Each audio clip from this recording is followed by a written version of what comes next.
आज हम थर्मोकेमिस्ट्री के लास्ट टॉपिक को लेके आए हैं जिसका नाम है Hess law of constant heat summation और उसके कुछ एप्लीकेशन हमने पढ़ने हैं। तो हिस लॉ इसका स्टेटमेंट ये है कि the amount of heat evolve और absorb will remain the same. Heat evolve होगी या एब्जॉर्ब होगी, it will remain the same whether the reaction complete in one step, ख्वाह रिएक्शन एक ही स्टेप में कंप्लीट हो या बहुत सारे स्टेपों में कंप्लीट हो, इसको हम कहते हैं हिस लॉ। हिस लॉ जो है डिपेंड करता है इनिशियल एंड फाइनल स्टेट। ये इनिशियल और फाइनल स्टेट पे डिपेंड करता है, पाथ पे डिपेंड नहीं करता है। सपोज आपके पास ए कन्वर्ट होता है बी में, तो यहां चेंज इन हीट जो है वो ए बी है, और बी कन्वर्ट होता है सी में, तो यहां change in heat B C है, और यहां आपके पास सी कन्वर्ट होता है डी में, तो यहां चेंज जो है वो सी डी है।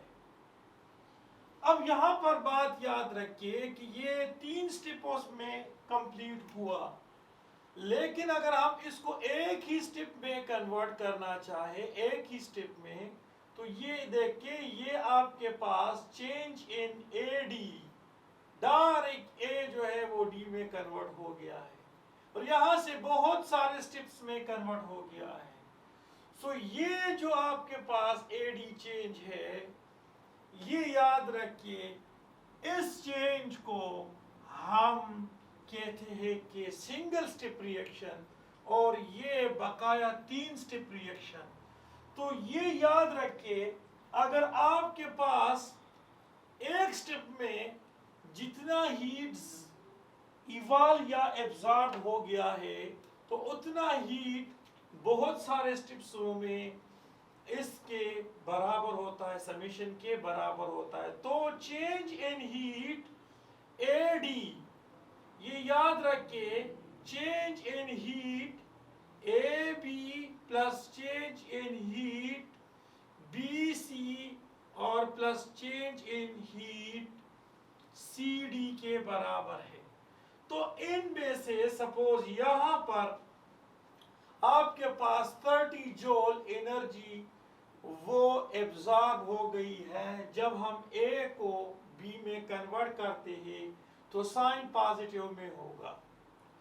अब 10 जूल यहां पर एब्जॉर्ब हो गया है, और 15 जूल जो है वो यहां पर एब्जॉर्ब हो गया है, तो ये 25 जूल हुआ, और 5 जूल यहां पर।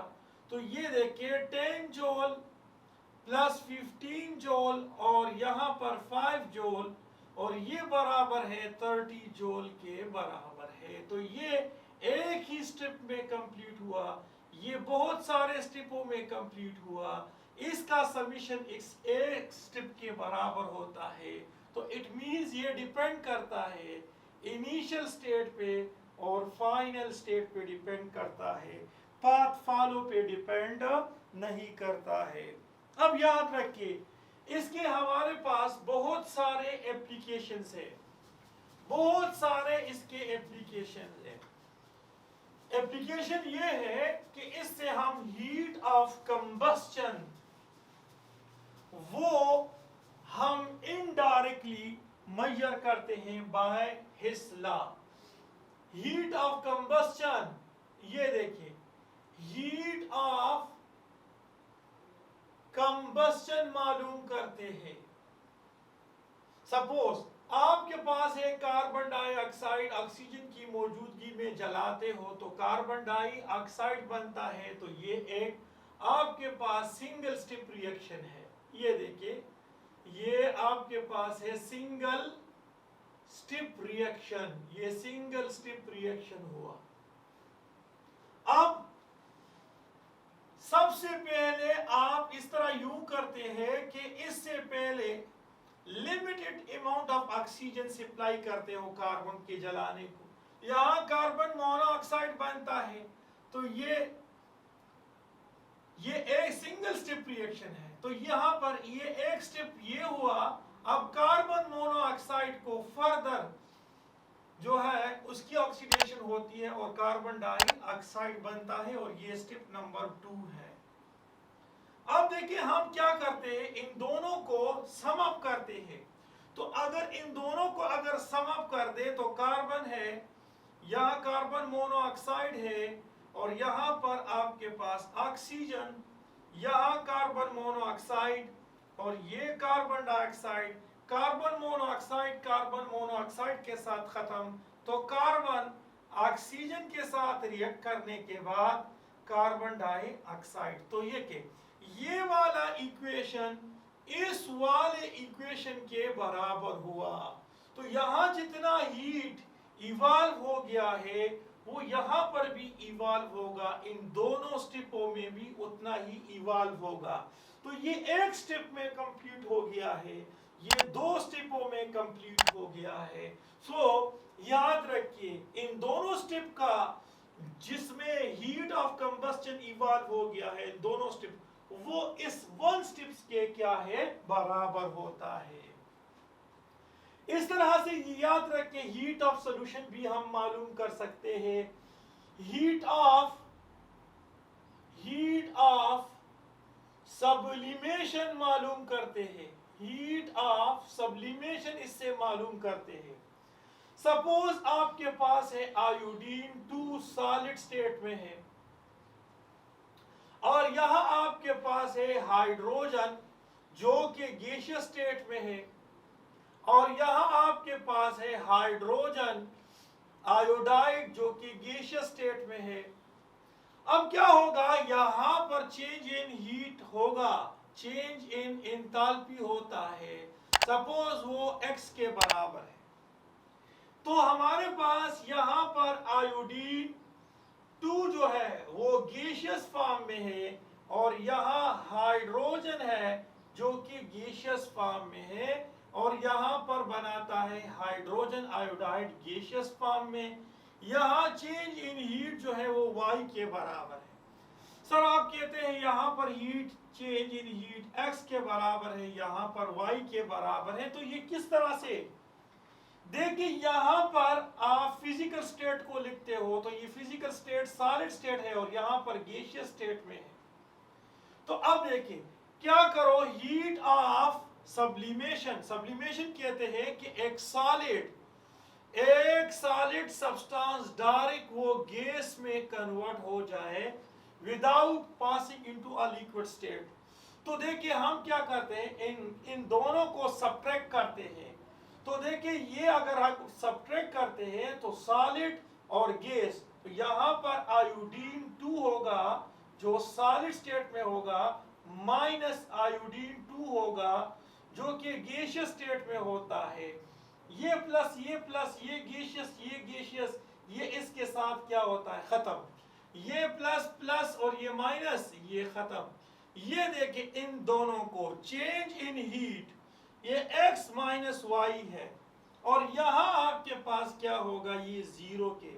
अब होगा क्या कि आयोडीन जो आपके पास 2 जो सॉलिड स्टेट में है, वो आपके पास आयोडीन 2 गैसियस फॉर्म में आ गया है। तो ये जो चेंज है, चेंज इन हीट, वो x माइनस वाई के बराबर है। तो यहाँ पर आयोडीन डायरेक्ट सॉलिड स्टेट से आयोडीन गैसियस स्टेट में कन्वर्ट हो गया है। तो इससे हम हीट ऑफ सब्लिमेशन जो है उसको भी हम मालूम करते हैं। इस तरह से हीट ऑफ ट्रांजिशन जो है वो हम मालूम कर सकते हैं। हीट ऑफ ट्रांजिशन, ये देखिए आपके पास है, आपके पास हीट ऑफ ट्रांजिशन हम मालूम करते हैं इस लॉ से। देखिए यहां सल्फर है जो मोनोक्लिनिक है, ऑक्सीजन की मौजूदगी में जलाते हैं, गैसियस स्टेट में है, और इससे सल्फर डाइऑक्साइड प्रोड्यूस होता है। यहाँ चेंज इन हीट जो है या इंथैल्पी में जो चेंज है सपोज वो x है, और यहाँ सल्फर है, रोहम्बिक है, और ये आपके पास सपोज ये सल्फर है, ट्राइक्लेनिक है, सपोज ट्राइक्लेनिक है, तो ऑक्सीजन जो की मौजूदगी में इसको हम जलाते हैं तो सल्फर डाइऑक्साइड बनाएगा। ये चेंज इन हीट जो है ये y के बराबर है। अब करते क्या है, हम इन दोनों इक्वेशन को एक दूसरे से सब्ट्रैक्ट करते हैं। सब्ट्रैक्ट किस तरह से करते हैं कि ये देखिए प्लस है, ये प्लस है, यहाँ माइनस, तो ये माइनस प्लस प्लस माइनस, लेकिन इसको कैंसल आउट नहीं करते क्योंकि मोनोक्लिनिक है, ये ट्राइक्लिनिक है। यहाँ ऑक्सीजन गैसियस फॉर्म में, oxygen gaseous plus plus minus, ये खत्म, ये प्लस प्लस गैसियस फॉर्म में, गैसियस फॉर्म में खत्म, तो इसको भी सब्ट्रैक्ट कर दो, तो ये देखिए ये x माइनस वाई के बराबर है। ये सल्फर आपके पास मोनोक्लिनिक है, माइनस सल्फर ट्राइक्लिनिक है, और यहाँ पर ये जीरो के बराबर, तो ये सल्फर मोनोक्लिनिक, ये सल्फर ट्राइक्लिनिक, यहाँ से इस साइड पे लेके जाओगे तो ये माइनस साइन पॉजिटिव में होगा, ये ट्राइक्लिनिक। तो अब देखिए यहाँ पर सवाल पैदा होता है कि हमारे पास एक एलोट्रॉपिक फॉर्म से आप दूसरे एलोट्रॉपिक फॉर्म में आप कन्वर्ट करते हो, तो जो हीट देते हो, हीट में जो चेंज आती है, चेंज इन एंथैल्पी, उसको हीट ऑफ ट्रांजिशन कहते हैं। इसके अलावा इसकी एक और एप्लीकेशन है जिसको हम कहते हैं बोरन-हाइबर साइकिल। बोरन-हाइबर साइकिल में हम लेटिस एनर्जी जो है वो मालूम करते हैं, जो कि एक्सपेरिमेंटली आसानी से मालूम नहीं हो सकता है, और इसको हम हिस लॉ से एक्सप्लेन करते हैं। तो ये आपके पास देखिए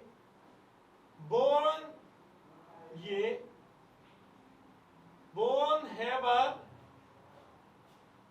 साइकिल, ये साइकिल 5 स्टेप का होता है, 5 स्टेप साइकिल होता है, जिसके में हम लेटेस्ट एनर्जी हिस लॉ के थ्रू आसानी से मालूम करते हैं। देखिए ये आपके पास किसी भी आयनिक कंपाउंड के लिए ये होता है, बोरन-हाइबर साइकिल आयनिक कंपाउंड के लिए होता है। तो ये आपके पास सोडियम है जो सॉलिड स्टेट में है, और यहाँ क्लोरीन है, तो ये आपके पास गैसियस स्टेट में है, और इससे बनता है 1 मोल सोडियम क्लोराइड, तो इसको हम कहते हैं हीट फॉर्मेशन। 1 मोल सोडियम क्लोराइड बनना, तो ये इसको हम कहते हैं कि ये हीट ऑफ फॉर्मेशन है, क्योंकि हमारे पास जो सिस्टम में जो रिएक्टेंट है वो इसमें स्टैंडर्ड कंडीशन में है, और सराउंडिंग जो है वो स्टैंडर्ड स्टेट में होता है। अब हम क्या करते हैं, दूसरा स्टेप, कि सॉलिड सोडियम को गैसियस सोडियम में कन्वर्ट करते हैं, तो इसको हम कहते हैं हीट ऑफ सब्लिमेशन। ये देखिए सब्लिमेशन के बराबर है, और ये क्लोरीन डाइटॉमिक फॉर्म में है, इसको हम मोनो एटॉमिक फॉर्म में कन्वर्ट करते हैं, तो इसको हम कहते हैं हीट ऑफ डिसोसिएशन या एटोमाइजेशन कहते हैं। तो ये भी पॉजिटिव फॉर्म में होता है, ये भी आपके पास पॉजिटिव फॉर्म में होता है। अब होगा क्या कि ये आपके पास गैसियस स्टेट है। अब देखिए इसको हम क्या देते हैं, आयोनाइजेशन एनर्जी देते हैं। तो जो आयोनाइजेशन एनर्जी है वो भी पॉजिटिव फॉर्म में है, यहां से एक इलेक्ट्रॉन चला जाता है।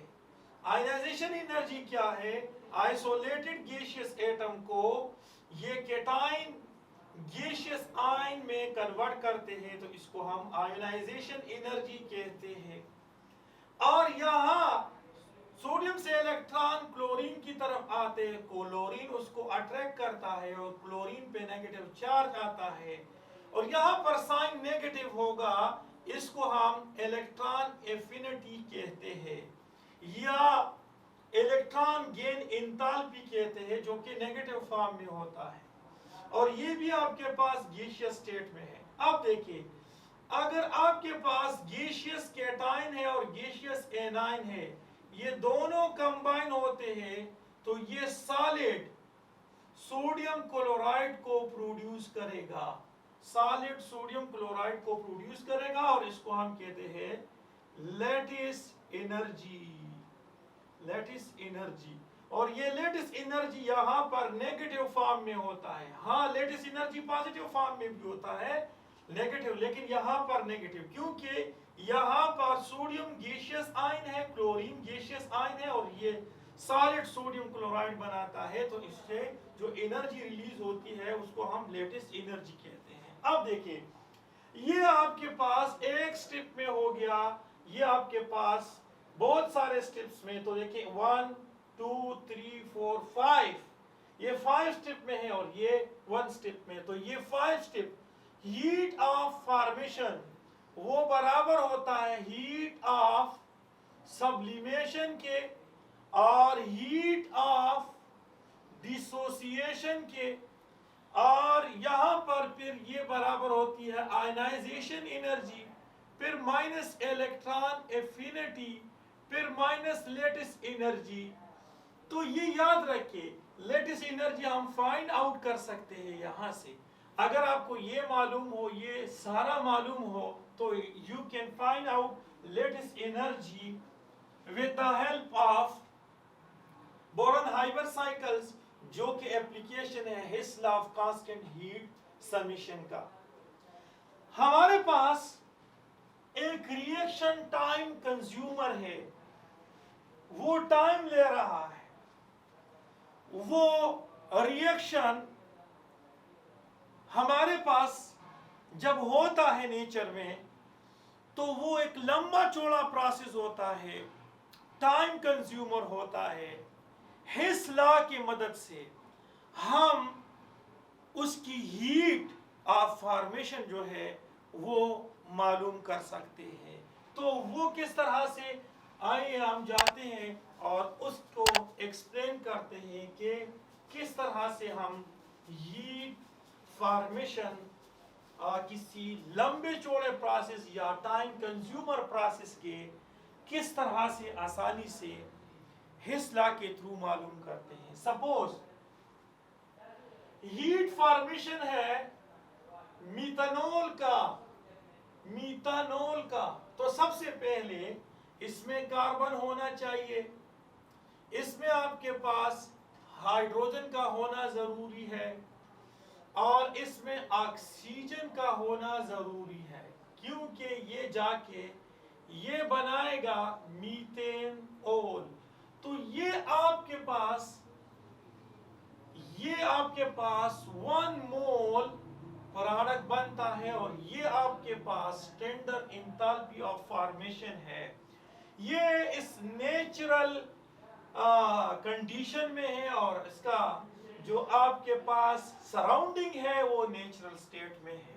अब क्या करते हैं कि इस लॉ के थ्रू इसकी हीट ऑफ फॉर्मेशन मालूम करते हैं। अगर यही इक्वेशन हम बहुत सारे स्टेप्स से इस इक्वेशन को दोबारा निकाले तो यहाँ पर जो हीट में चेंज आती है, यहाँ पर जो हीट फॉर्मेशन होगी वो इन तमाम के जो है क्वेश्चन की समेशंस के बराबर हो जाती है। अब देखिए किस तरह से, सपोज अगर हम कार्बन की ऑक्सीडेशन करते हैं तो ये क्या बनाता है, कार्बन डाइऑक्साइड बनाता है। तो यहां पर चेंज इन हीट होगा, सही है।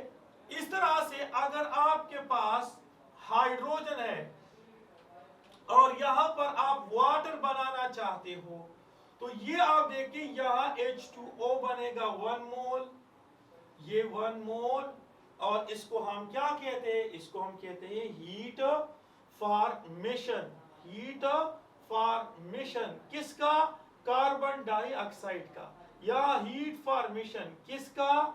ये हीट फॉर्मेशन है वाटर का। अब इस बड़े इक्वेशन, इसकी कंबस्टन हो गई, इसकी हो गई, ये देखिए इस मिथेनॉल की हम कंबस्टन करते हैं। तो अगर मिथेनॉल की आप कंबस्टन करते हो तो इससे आपके पास जो है कार्बन डाइऑक्साइड बनता है और H2O बनता है। तो ये देखिए ये कंबस्टन होता है, हीट ऑफ कंबस्टन होता है किसका? मिथेनॉल का। तो यहाँ अब हाइड्रोजन कितने हैं? 4 है, यहाँ पर 2 है तो यहाँ 2 लगा दे। तो ये याद रखिए ये आपके पास heat of formation of carbon dioxide भी हो गया और वाटर भी हो गया। लेकिन मैंने बताया यहां जो चेंज आता है और यहां पर जो चेंज आता है इसको हम सिंप्लीफाई करके अगर ये इन तीनों से अगर ये इक्वेशन बनता है तो समझो कि इस इक्वेशन में जो हीट में चेंज आती है वो इन तमाम के जो समीशंस है सिंप्लीफाई करने के बाद उसके क्या होगी? बराबर होता है। अब देखिए इन छोटे इक्वेशन को, छोटे इक्वेशन ये है, ये 3rd नंबर बड़ा इक्वेशन है, इस छोटे इक्वेशन को बड़े इक्वेशन के बराबर ले लो। तो इसमें देखिए कार्बन 1 है, यहां पर कार्बन 1, हाइड्रोजन इसमें देखिए यहां पर हाइड्रोजन आपके पास क्या है? 4 है। तो यहां पर हाइड्रोजन क्या है? 2 है। तो यहां इसको क्या करो? 2 से मल्टीप्लाई करो। और यहां हाइड्रोजन आपके पास 4 हो गए तो यहां पर भी हाइड्रोजन जो है वो 2 लगा दो तो 4 हो जाते हैं। अब ये बराबर हो गया, ये छोटे इक्वेशन बड़े इक्वेशन के बराबर। अब क्या कर दो कि इस बड़े इक्वेशन को इन्वर्स कर दो और फिर सबको सम अप कर दो। देखिए आपके पास कार्बन है, ये ऑक्सीजन है और यहां आपके पास कार्बन डाइऑक्साइड है, यहां H2H2 और यहां हाफ ऑक्सीजन, यहां पर 2H2O। इसको इन्वर्स कर दो। यहां इन्वर्स करोगे तो ये प्लस है, यहां H2O2 और यहां पर जो हीट इवॉल्व हो गया है उसको आप पॉजिटिव में लेके आए क्योंकि आपने इक्वेशन को इन्वर्स किया और यहां आपके पास बन जाता है मिथेनॉल और ये ऑक्सीजन बन जाता है। अब होगा क्या? ओके देखिए यहां पर आपके पास एक कार्बन डाइऑक्साइड तो एक, आप देखिए ये 2H2O, ये 2H2O, यहां आप देखिए यहां आपके पास है ऑक्सीजन O2, ऑक्सीजन है, यहां O है और यहां पर भी ऑक्सीजन। तो ये ऑक्सीजन इस ऑक्सीजन के साथ खत्म। यहां आपके पास है हाफ ऑक्सीजन, तो ये खत्म हो गया। अब बाकी क्या बचा? बाकी बचा कार्बन और H2 और ये देखिए हाफ ऑक्सीजन और इससे बना क्या? इससे बना मीथेन ऑल। तो अब देखिए हमने क्या किया? सबसे पहले इसकी कंबस्टन की, फिर इसकी, फिर इस लार्ज सब्सटेंस की। अब इस सब्सटेंस में जो हीट इवॉल्व हो गया है और इसमें तो हम कहते हैं कि इस छोटे इक्वेशन को बड़े इक्वेशन के बराबर लेके आना चाहते हैं। तो ये जो कार्बन है यहाँ पर 1 है, यहाँ पर भी 1, यहाँ हाइड्रोजन 4 है तो यहाँ पर हाइड्रोजन 2 है, 2 के साथ मल्टीप्लाई कर दो तो ये। अब इसको आपने क्या किया कि इन दोनों इक्वेशन को अपनी जगह रखा और ये 3rd इक्वेशन को इन्वर्स किया।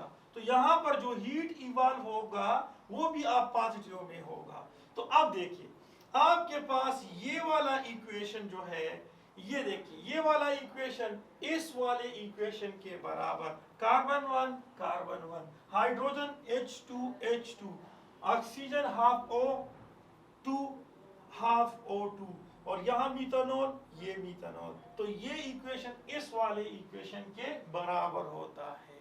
इस तरह से हम हीट फॉर्मेशन ऑफ इथेनॉल का प्रोपेनॉल का और बहुत सारे सब्सटेंस का मालूम कर सकते हैं। Okay, thank you for watching this videos. Allah Hafiz.